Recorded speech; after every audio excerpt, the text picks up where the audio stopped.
Mina olen Nea, olen 9-aastane, põhimõtteliselt sama vana kui Õnneli ja Anneli, kellest ma lugesin raamatusarja esimese osa, Õnneli ja Anneli maja. Raamat räägib 2 tüdruku sõprusest ja seiklusest. Nende elu on kui unistuste täitumine.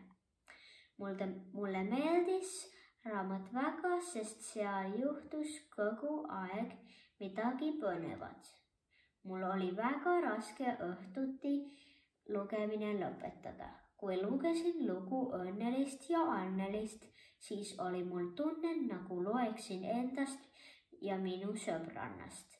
Soovitan seda raamatut kõigile, kelle meeldib unistada.